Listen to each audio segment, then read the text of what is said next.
Welcome to Aging Gracefully on Suncoast FYI. I'm your host, Nancy O'Neill.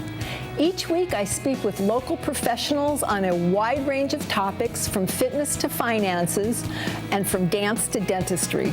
We are here to give you tips and advice on how you can live a happy and healthier life no matter what age you may be.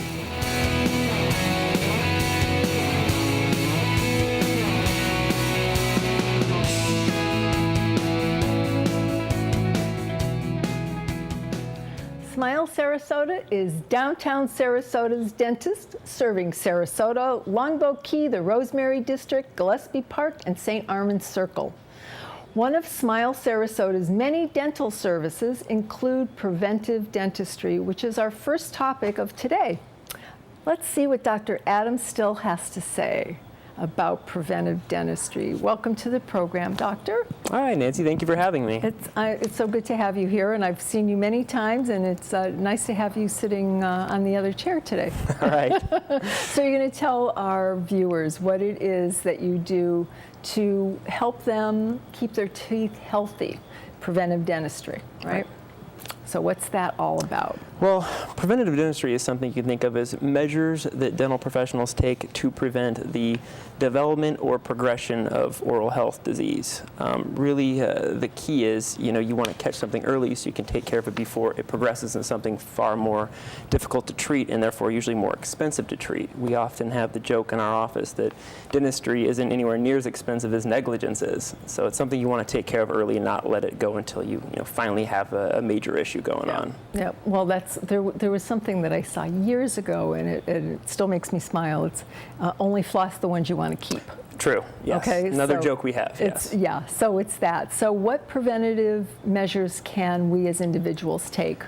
Well, I think from the patient's perspective, it really boils down to home care. It's making sure you're brushing and flossing with the proper, technique, the proper duration, and also making sure that, you're being productive when you're doing it. You're not doing it the wrong way. You're making sure you're getting all the bacteria out of there, because that's really the key to all of this, is to make sure you're removing the bacteria before you let the disease process take hold of either your teeth or your gums. Mm-hmm. Okay, so when you're saying brushing properly, what is actually brushing properly, and how long? Well, the key is like a 2-minute toothbrush, and I really recommend electric toothbrushes for the most part, because it's got a nice timer usually on them that lets you know how long 2 minutes is. We tend to brush for about 30 seconds and think we're done, but it's nice to actually have that running clock there to let you know. Also making sure you're flossing in a way that you're reaching all the surfaces between the teeth that you possibly need to. Okay. So just doing it isn't usually good enough. You got to make sure you're doing it correctly. And it's good to have a dentist or a dental hygienist, advise you as to how to go about that. Okay, and just from a personal point of view, I started using an electric toothbrush now, I would say 3 years ago, and my overall dental health has improved. Absolutely. So it really does make a difference instead of just doing this. That rotates or vibrates at so many RPMs per minute. It's just, it's getting 5 minutes in for 2, really. Yes, they do a great job, absolutely. When you do that. So the issues, what do you typically see when somebody comes into you that needs treatment? Well, there are quite a few things that I see. I think probably the most obvious thing would be tooth decay. When a tooth starts to decay, the very first part of that process is that the minerals are being pulled out of the outer surface of the tooth, or the enamel. When the minerals come out, that leaves room for the bacteria to take over and start actually eating into the tooth. But if we catch it in that early phase where it's just demineralizing, if we add minerals back into the tooth, we can kind of reverse the process. Now, if we don't catch it that fast and it starts to eat into the tooth, the next step would be to actually do like a filling on the tooth, for example. So you'd remove the decay, fill the cavity, and then we should be done with it. But in a case where it's more extreme is where the decay is eaten further into the tooth, where the center of the nerve is and the blood supply and all that. And at that point, now the tooth's become infected. Now it involves a root canal and then restorative work to go on top of that. Yeah. So you watch that progress from something very easy to fix to something far more difficult to fix. Mm-hmm. Another example that would be cracks, which is a similar process where you get a little stress fracture on the outside of the tooth, but if it's not caught early enough, it'll turn into a much deeper crack, and in that deeper crack will eventually cause the tooth to fracture. Sometimes it just breaks a piece of the tooth off, and in other cases it will actually crack all the way through the tooth. It may not even be salvageable at that point, or it may just crack again into the nerve canal, back to our similar situation as before, where now we're looking at a root canal and then more restorative treatment. So cracks are another big one, but I think maybe one of the real big ones is gum disease. Gum disease is a big one, and a tough thing about gum disease is you don't necessarily feel it as the patient. Yeah. You Is know? that one of the things you see most often when somebody comes in? Very, or? very common. We have people come in, and what happens with gum disease is bacteria will collect along the gum line. If it's not caught early enough, it'll get underneath the gums. Once it gets underneath the gums, it starts causing the tissue to detach off the root, and now we start losing bone at that point. Early on, if we catch it, it's just a matter of removing the bacteria before it's done any damage. But once it starts to eat the bone away, sometimes it involves surgical intervention. So another case where if we catch it early enough, easy to treat, more involved. Obviously, nobody wants to go down the surgical road unless they absolutely have to. Okay. What's the most difficult thing about treating people preventatively? I think the hard part about preventative dentistry is that we're treating the patient again before they really are aware of the problem's going on. And when you're doing that, you're forced to educate someone. You have to go through the process, and sometimes taking pictures, demonstrating what's going on so that the patient can see the process developing, and then they can make an educated decision as to how they want to handle it. We're kind of talking about proactive dentistry versus reactive dentistry. With proactive dentistry, we're heading things off before they get there, but with reactive dentistry, we're waiting until, the tooth cracks or, the patient's in pain. And, frankly, that's kind of easier dentistry to do because when the patient can feel or see it themselves, they're coming to you saying, tell me what I can do about this. Exactly. But with preventative dentistry, we're having to take that extra time to walk them through the process, which, reactive dentistry may be easier, but you don't feel as good about it because you could have headed it off ahead of time. Ahead of time. Yeah. Great. Well, thank you, and I hope our viewers get all of these tips and heed them. Thank you very much. Thank you. Coming up next, Dr. Jenny Wilkins joins us. We'll be right back.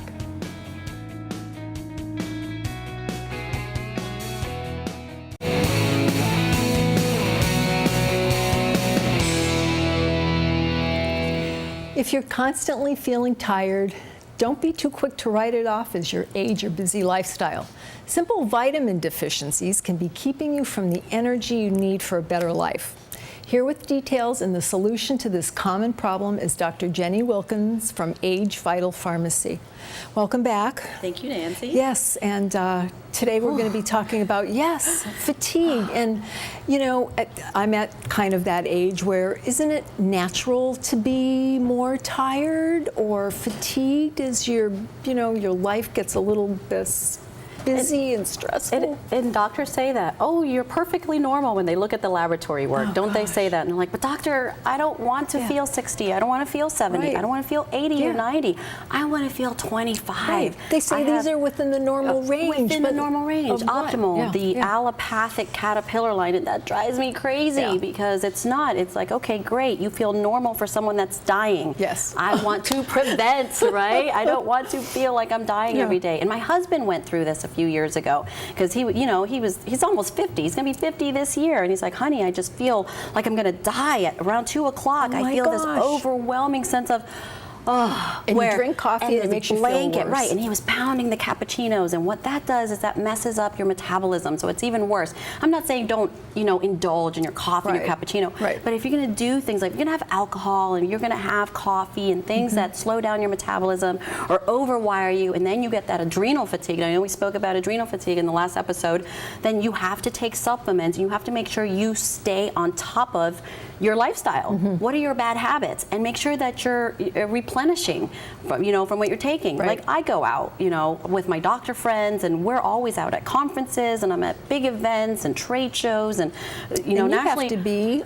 I always have to be when in Rome, be as the Romans. If I'm with one of the doctors and they're gonna, here, Jenny, have a glass of wine with us. I'm not gonna be rude, and I'm sharing a glass of wine, and then I feel like, oh my gosh, the next day, just one glass of wine. I'm like, oh my goodness, I feel that exhaustion. So what causes it and how do you prevent it? Well, there's multiple causes for it, and it's hormonal and it's nutritional. But early on, when you're starting to feel that tiredness, even if you get 12 hours of sleep and you wake up the next day and you're still dragging, that's a sign that you're deficient in CoQ10, or a sign that you're deficient in vitamin D3, or a supplement called L-glycine. And I did bring these supplements right here. Okay. Now, this is my prescription L-glycine. Doesn't necessarily require a script, but I put it under a script because everybody is biochemically unique, and I have different directions for people based on their levels. Okay. Some people taking, you know, one amount and another person taking another Exactly. amount. Now, you take this powder right before you go to bed, it makes you sleep like a rock, Oh my number gosh. one. But what that does You're is it gonna gets leave rid of this all with of me. that cortisol. You're going to leave Right. this with me. And your cortisol is that hormone that, you know, it needs to be semi-high in the morning. That's what wakes you up. But some people are so low, I call them, they're flatlining in the morning. They sleep all night, but they don't REM sleep. They don't get that recuperative, regenerative sleep that allows your body to repair. That's what sleeping is for. Right. When you want to dream, it's one of the questions that I ask the consumers and doctors when I'm training them. Is your patient sleeping? You should ask them that. Are they dreaming? Yeah. When's the last time you dreamt? I'm shocked when people, like, I don't remember the last time I had a dream. How do you not dream? Dreaming makes the world go round. Vitamin D3 is an awesome, it's actually a hormone, even though we call it a vitamin. It's this hormone, neurological hormone, that gives you this neurological energy. So sometimes this fatigue that you're feeling, it's not a physical, it's a mental. So the moment you give somebody vitamin D3, and I do this in injections, I do it in capsules, the spray, I developed a spray for the mommies with kids that are tired all the time. You spray that underneath your tongue, it goes through the oral mucosa, tells the brain, oh, and it prevents colds and viruses. Love it. Who doesn't want to not Okay. get sick, right? Yes. Mito energy with D-ribose. This is CoQ10. We have something in our body called the mitochondria. These mitochondria, these are like sluggish energy producers. They look like cellular slugs in our body, and they need CoQ10 to ignite them, to produce all this oxygen. And then once this oxygen is being produced, they convert it into energy. So it's called mitochondrial energy. So we have all these different energy production cycles in our body: neurological energy, mitochondrial energy, and cellular energy. So this takes care of all of that. Now, I heard you mention on a video I watched, not all vitamins are created equal. So people think they can go into the store and just buy some of these. They really should be very cautious about that. 100%. Be super cautious. 90% of the nutraceutical industry is not regulated. 90% is not being regulated. So you can go to a GNC or a Max G Wellness or a vitamin shop, and you have no idea where they're sourcing their ingredients. And the people running some of these facilities, they're not pharmacists, they're not chemists, they're not doctors.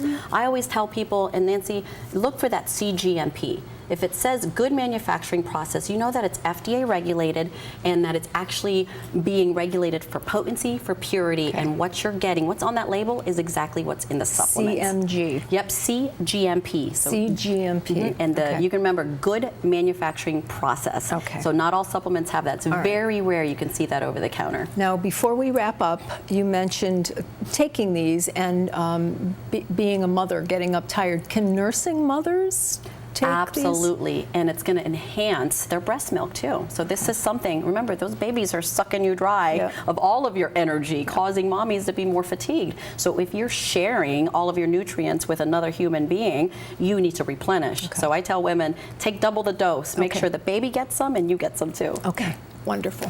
Thank you again, and we'll see you next week. Thank you. Some more tips on aging gracefully. Absolutely. Who doesn't want to be The best we can be. Anti-aging. Esther Holt with Star Financial joins us after the break, and we'll be right back.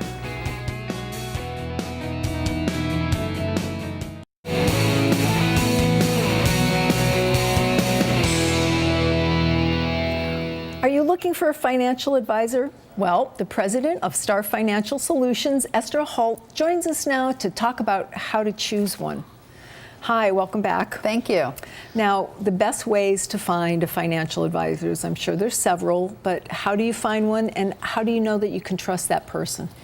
Well, this can be a process. So I always say, talk to people who you know, your friends, your family, people that have financial advisors, people that you know are going to give you good information, and see if they like them. and why they like them. And once you find one or two that others like, you might want to look them up on BrokerCheck, which we'll talk about later. Okay. And also make an appointment. Go in, talk to them, and see if you like them. Okay. So asking for a referral. Right. You know, that's who you would start with, is asking people that may already be investing. Right, Okay. correct. And if not, then you... Well, usually you know somebody. You know somebody? Yeah, usually friends or somebody you bump into will know of an advisor. Okay. You can walk into a place. I don't recommend that. Sometimes you get lucky and find somebody really good, but you really never know. No, and it's like you don't want to pick the wrong doctor. Correct. You don't want to pick the wrong financial advisor. So who can call themselves a financial advisor, and what are the difference? What do they have to have? There's 4 basic types of people that can call themselves financial advisor. The first kind is like myself, a FINRA registered financial advisor, and we're going to show up on a BrokerCheck, and it's going to show all about us, what our registrations are, what our background is, how many years, etc. Okay. Then there are those. We're going to talk about what and a we're going to broker talk check about that. all Okay. about that. Okay. Then there are those that have taken a certain test that can run accounts for a fee, but they are not FINRA registered, and so they don't have some of the oversight and some of the continuing education requirements that a FINRA registered broker would have, or financial advisor would have. The third kind is somebody that just has an insurance license.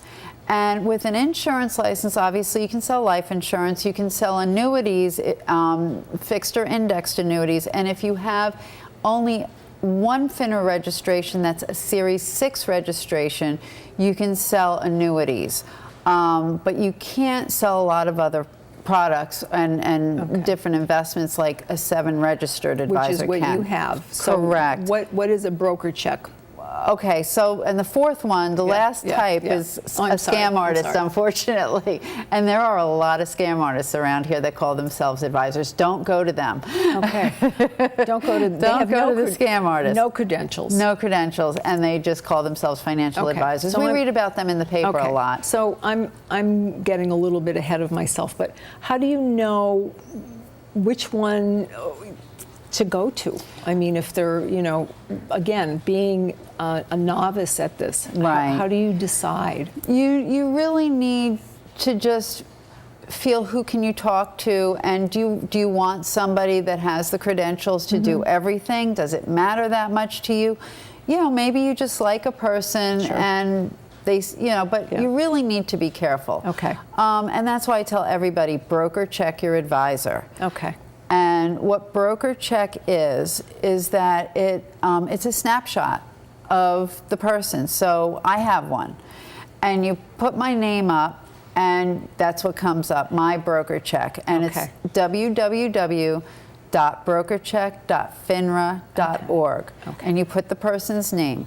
This will tell you if they have disclosures, which would be any liens against them, any client complaints against them, if they've been arrested, if any state regulatory boards shut them down or fine them or anything. There's a lot of information that can go. As you can see, I have none. That's good. It also tells you how long they've been doing this. Yeah. You probably don't want to go to somebody necessarily that's been doing this for a year. Yes. I've been doing this actually 22 years. I know it says 21, but I started when I got my registration in June of 1996, so that's 22. It also tells how many registrations. There are 2 that are really important, the rest maybe not so much. I have 6.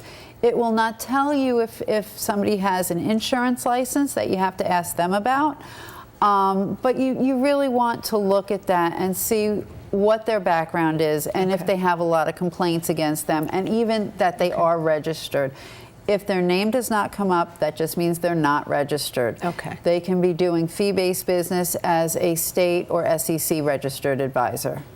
Okay, so, and that's how I'll know which one to be referred to? Well, you'll get an idea. If you are referred to somebody and they have a lot of complaints, you might not want to go to them. Yeah.